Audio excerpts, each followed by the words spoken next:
सुबह शाम जिठानी। मैं तो साफ साफ कह रही हूँ, मैं उनकी शादी में नहीं जाऊंगी। अरे भाग्यवान, लेकिन वो लोग खुद हमारे घर पर न्योता देने आए थे और खास कर आपको बुलाया था। अगर आप ही शादी में नहीं चलोगे तो कैसे चलेगा? वो लोग भी मेरे जतिन की शादी में नहीं आए थे, तो मैं उनकी शादी में क्यों जाऊँ? अरे तुम तो जिद पर अड़ गई हो। तभी उनकी बड़ी बहू प्राची वहाँ पर उनके लिए चाय लेकर आती है। क्या हुआ मम्मी जी, पापा जी, आप दोनों बहुत परेशान लग रहे हो। अरे बेटा, रेखा भाभी अपने बेटे की शादी का कार्ड देने आई थी। जतिन की शादी के समय वो शादी में आ नहीं पाई, तो तुम्हारी सासू माँ ने भी जिद बांध ली है कि जब वो मेरे बेटे की शादी में नहीं आई तो मैं भी नहीं जाऊंगी। लेकिन पापा जी, रेखा आंटी तो इसलिए नहीं आई थी ना क्योंकि उनकी बड़ी बहू का ऑपरेशन हुआ था, वरना वो तो बहुत अच्छी हैं। मम्मी जी, आपको ये बात समझनी चाहिए, वो आपकी इतनी पुरानी सहेली है, छोटी सी बात पर उनसे अपना रिश्ता मत खराब कीजिए। अगर एक तरफ से रिश्ता कमज़ोर पड़ जाए तो दूसरी तरफ से हमें उसे संभाल लेना चाहिए। ठीक है बेटा, अगर तू कहती है तो मैं शादी में चली जाती हूँ बस। वाह बेटा, तेरी तो बातों से ही इंसान का मन बदल जाता है। हर घर में तुझ जैसी बहू आ जाए तो कहना ही क्या। प्राची एक बहुत ही समझदार लड़की थी। वो हर सिचुएशन को बहुत ही शांत दिमाग से और पूरी समझदारी के साथ हैंडल करती थी। वो चाहे गुस्से में हो चाहे खुश हो, लेकिन बिना सोचे समझे कोई भी फैसला नहीं लेती थी। इसीलिए हर कोई अपनी दुविधा वाली परिस्थितियों में प्राची के पास ही अपने प्रॉब्लम्स का सोल्यूशन लेने के लिए आते थे। क्या बात है गुंजन, तुम इतनी परेशान क्यों हो?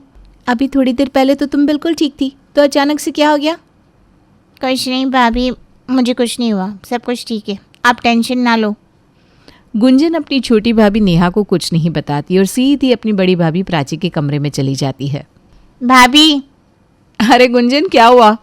बड़ी परेशान लग रही हो। भाभी, आपको मोहित के बारे में तो सब पता ही है। हाँ पता है, लेकिन क्या हुआ? उससे तुम्हारा कोई झगड़ा हुआ है क्या? नहीं भाभी, कोई झगड़ा नहीं हुआ, लेकिन मैंने मम्मी से मोहित के बारे में बात की थी कि मुझे उससे शादी करनी है, पर मम्मी ने तो साफ साफ मना कर दिया। अब आप ही कुछ कीजिए ना। लेकिन मम्मी जी और पापा जी तो लव मैरिज के अगेंस्ट नहीं है, तो फिर उन्होंने शादी के लिए मना क्यों किया? कुछ रीज़न तो दिया होगा ना। हाँ, मम्मी ने कहा कि लड़का कोई काम नहीं करता, लेकिन मोहित ने कहा है कि उसने काफ़ी सारे इंटरव्यू दिए हैं और इंटरव्यू क्लियर होती ही उसकी जॉब लग जाएगी। देखो गुंजन, मम्मी का कहना भी ठीक है। अगर उसके पास अभी जॉब नहीं है तो जब तक उसकी जॉब नहीं लग जाती तब तक मम्मी पापा शादी के लिए बिल्कुल नहीं मानेंगे। लेकिन हाँ, अगर उसकी जॉब लग जाती है तो मम्मी पापा शादी के लिए हाँ कर देंगे। लेकिन भाभी, वो तो कह रहा था कि जॉब लग जाएगी। अरे बाबा, तो जल्दी क्या है, थोड़ा इंतज़ार कर लो। मम्मी पापा को अपने बच्चों की टेंशन होती है, और वैसे भी हम चाहे कितना भी बोले कि पैसा ज़रूरी नहीं होता, लेकिन ज़रूरतों को पूरा करने के लिए पैसा ज़रूरी है ना। कल को अपनी छोटी छोटी ज़रूरतें पूरी करने के लिए तुम्हारे बीच में कोई झगड़ा ना हो, इसीलिए मम्मी जी अभी शादी के लिए मना कर रही हैं। उसे समझाओ ना कि जल्दी से जॉब ढूंढ ले, फिर शादी की बात मैं खुद मम्मी पापा से कर लूँगी बस। ठीक है भाभी। प्राची गुंजन को समझाकर भेज देती है, लेकिन उनकी ये बातें प्राची की देवरानी नेहा सुन लेती है। अब उसे बहुत चिढ़ होती है कि सब लोग अपनी बातें उसे ना बताकर प्राची को ही बताते हैं, इसलिए वो हमेशा अपने मन में ही प्राची से चिढ़ती रहती। कुछ दिन बाद घर पर सब लोग अपना अपना काम कर रहे थे, तभी घर की डोरबेल बजती है।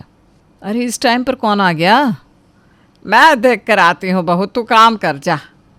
सुनीता दरवाज़ा खोलने जाती है तो देखती है सामने प्राची का भाई राहुल खड़ा है। अरे राहुल बेटा, आओ आओ, अंदर आओ। सुनीता राहुल को अंदर लेकर आती है। बहू, राहुल आया है, ज़रा चाय पानी तो लेकर आओ। प्राची जल्दी से पानी लेकर आती है।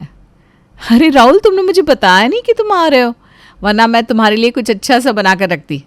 मुझे कुछ नहीं खाना, बस परेशान था तो सोचा आपसे बात कर लूं, लेकिन फ़ोन पर बात करने का मन नहीं था, इसलिए घर पर ही चला आया।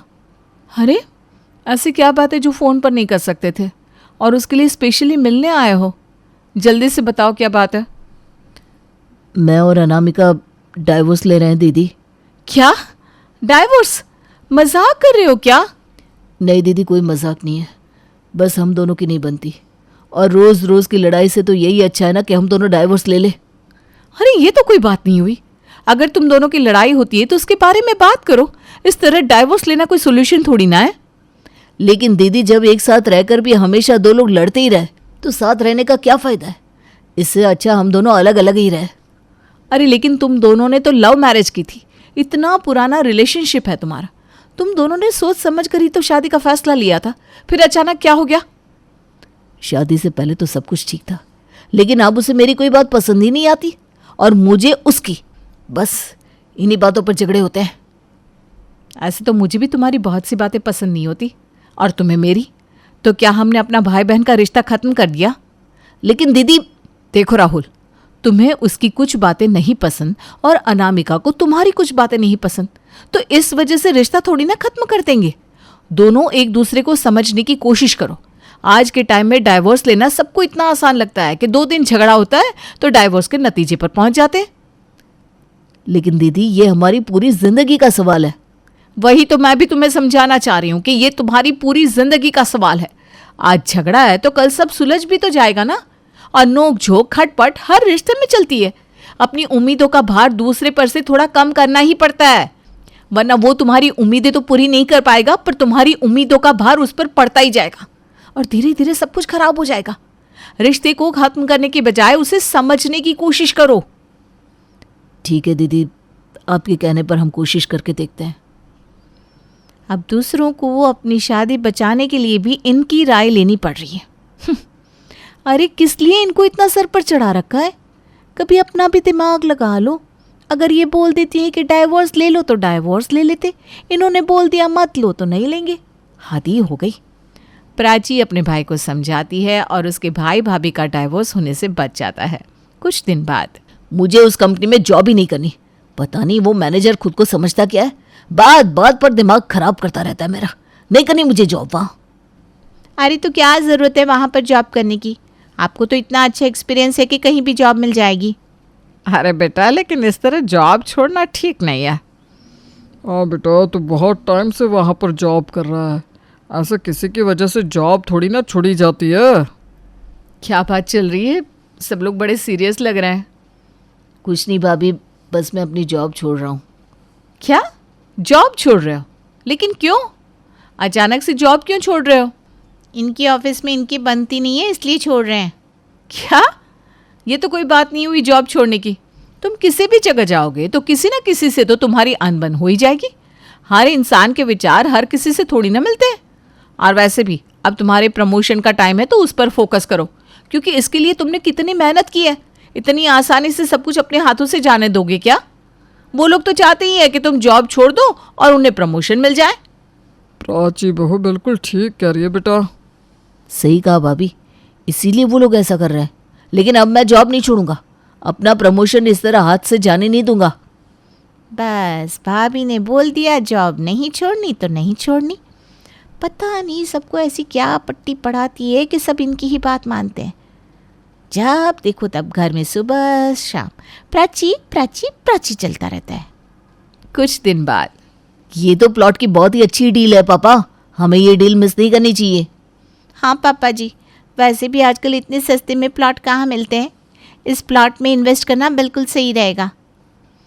हाँ, डील सुनने में तो अच्छी लग रही है, फ़ायदा तो है।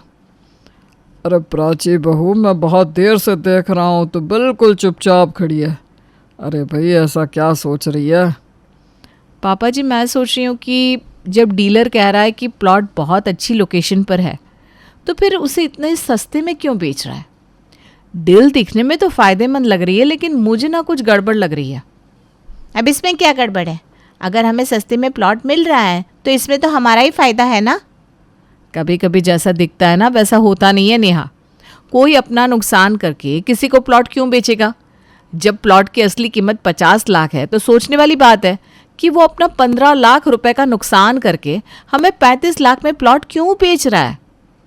वैसे बात तो सोचने वाली है, ये बात हमारे दिमाग में नहीं आई। हम तो इसी बात से खुश हो गए कि प्लॉट सस्ते में मिल रहा है।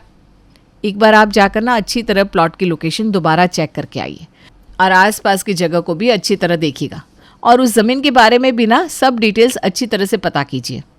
प्राची के कहने पर सब लोग दोबारा से प्लॉट देखने के लिए जाते हैं और आसपास की सारी जगह में अच्छी तरह घूम कर आते हैं तो उन्हें पता चलता है कि वो प्लॉट तो पहले से ही बिका हुआ है।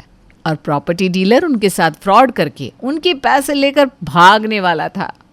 अच्छा हुआ जो बहू ने ये सोचा, वरना हम लोग तो इसी खुशी में प्रॉपर्टी डीलर को प्लॉट के पैसे दे देते कि वो हमें सस्ता प्लॉट दे रहा है। बहू ने तो हमें लूटने से बचा लिया। सच में हमारी प्राची बहू बहुत समझदार है, कभी भी बिना सोचे समझे कोई फैसला नहीं लेती।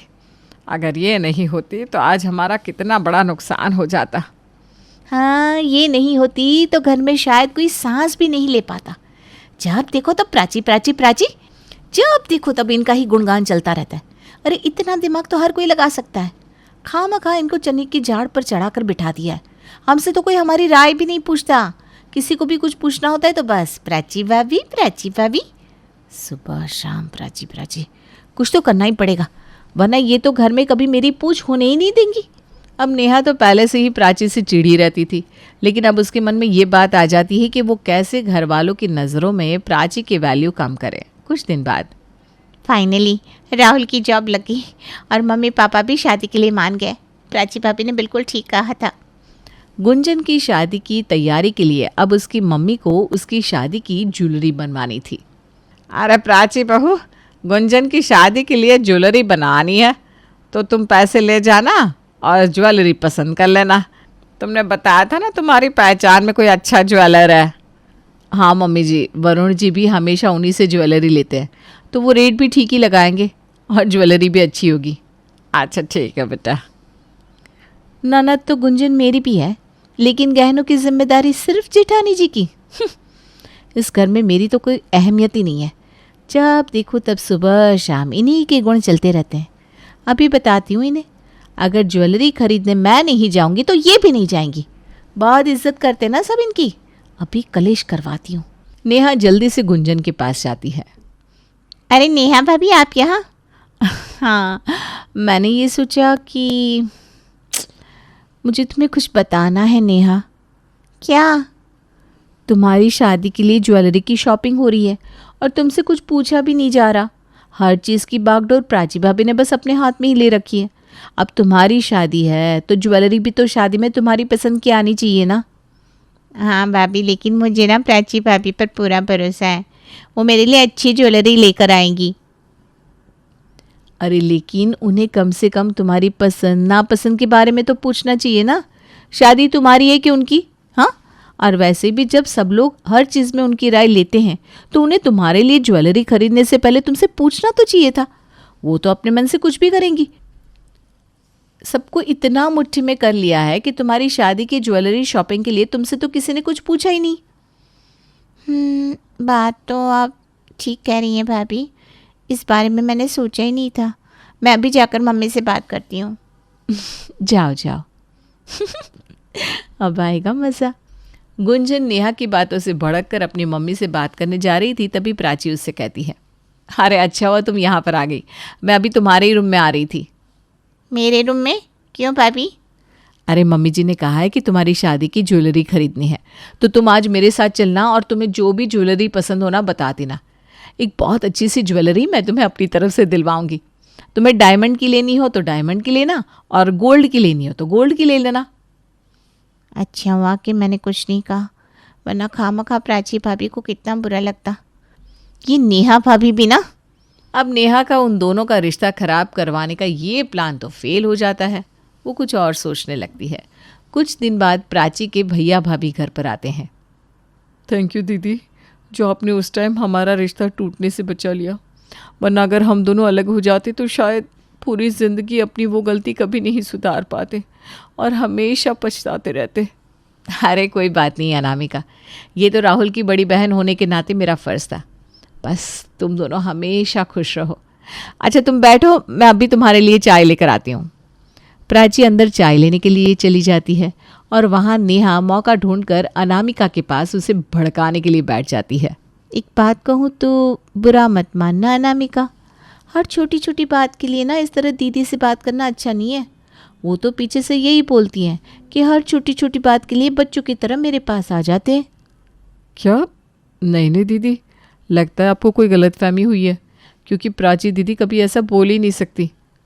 और अगर बोला भी होगा तो भी कोई बात नहीं। आज उनकी वजह से ही हमारा रिश्ता बच पाया है, वरना अपनी नादानियों की वजह से हमने तो सब कुछ खराब कर लिया होता। नेहा का ये प्लान भी जब फ्लॉप हो जाता है तो उसका गुस्सा 7वें आसमान पर चढ़ जाता है। वो प्राची की एक भी तारीफ नहीं सुन सकती थी और ना ही ये बर्दाश्त कर सकती थी कि कोई प्राची से अब कोई राय ले। सुबह शाम सबके मुंह से प्राची प्राची सुनकर मेरे तो कानों में दर्द हो गया है। ऐसा लगता है कि घर में उनके अलावा और कोई है ही नहीं। जब देखो तब हर समय सुबह सुनो तो प्राची, शाम को सुनो तो प्राची, पूरा दिन प्राची प्राची प्राची। कुछ दिन बाद, अच्छा, वो माँ को देने के लिए जो मैं पैसे लेकर आया था वो तुमने भाई को दे दिए ना? अभी नहीं दिए, आज दे दूंगी। अच्छा ठीक है। नेहा वहाँ से गुजरते हुए उनकी ये बात सुन लेती है। अच्छा, तो इनके मायके वालों ने इनसे पैसे मांगे, लेकिन ये पैसे अब मैं वहाँ तक पहुँचने नहीं दूंगी, उससे पहले ही इन्हें कहीं छुपा दूंगी। तब मज़ा आएगा जब इनके मायके वालों से इनकी लड़ाई होगी। नेहा मौका देखकर प्राची के कमरे से वो पैसे उठाकर घर में कहीं छुपा देती है। शाम को जब देने के लिए प्राची पैसे ढूंढती है तो पूरे घर में उसे पैसे कहीं नहीं मिलते। अरे मैंने तो यहीं रखे थे पैसे, कहाँ चले गए? अरे भाभी ज़रा ध्यान से देखो ना, लगता है आपने कहीं और रख दिया। याद करो, मुझे अर्जेंटली वो पैसे देने हैं। उनकी आवाज़ सुनकर नेहा वहाँ पर आ जाती है। अरे ये जतिन जी प्राची भाभी से पैसों की बात क्यों कर रहे हैं? प्राची दीदी को तो अपने घर पर पैसे भेजने थे ना। मैंने पूरा कमरा छान मारा जतिन, लेकिन पैसे कहीं नहीं मिल रहे। कल नेहा की मम्मी का ऑपरेशन है और पैसे नहीं मिल रहे। आज हर हाल में हमें उन्हें पैसे देने ही है। क्या? मेरी मम्मी का ऑपरेशन? अरे तुम कहाँ से आ गई? वो सब छोड़िए, लेकिन मेरी मम्मी का ऑपरेशन और पैसे, मुझे कुछ समझ में नहीं आ रहा। माफ़ करना नेहा, ये बात करके मैं तुम्हें परेशान नहीं करना चाहता था, लेकिन तुम्हारे भाई का फ़ोन आया था कि तुम्हारी मम्मी के घुटनों का ऑपरेशन है, उसके लिए पैसे कम पड़ रहे थे। तो मैंने भैया से बात की। मेरे पास ज़्यादा पैसे नहीं थे तो कुछ पैसे मैंने मिलाए और बाकी के पैसे भैया भाभी ने। मुझे वो पैसे लेकर तुम्हारे घर जाना था, लेकिन पैसे नहीं मिल रहे। नेहा की आंखें शर्म से झुक जाती हैं कि प्राची ने उसकी मम्मी के ऑपरेशन के लिए वो पैसे रखे थे और उसने दूसरों की नज़रों में उसे गिराने के लिए ऐसी हरकत की। लेकिन अब वो किसी के सामने कुछ बोल भी नहीं सकती थी। इससे पहले कि बात आगे बढ़ती, राकेश अपने हाथ में एक सूटकेस लेकर आता है। अरे ये सूटकेस किसका है? मैं स्टोर रूम में कुछ सामान लेने गया था तो देखा ये नया का नया सूटकेस वहाँ पर रखा है। तुम लोगों ने रखा था क्या? और ये तो वही सूटकेस है, लेकिन ये स्टोर रूम में कैसे पहुँच गया? ज़रा खोल कर तो देखूँ। प्राची ने सूटकेस खोलकर देखा तो उसमें पैसे बिल्कुल सेफ थे। वो पैसों का सूटकेस जतिन को देती है और नेहा की मम्मी का ऑपरेशन हो जाता है। उस दिन से नेहा के मन में प्राची के लिए जो भी चिढ़ और जलन थी वो सब अब खत्म हो जाती है और सब लोग सुबह शाम घर में प्राची प्राची क्यों करते रहते थे। ये बात इसे अच्छी तरह समझ में आ जाती है।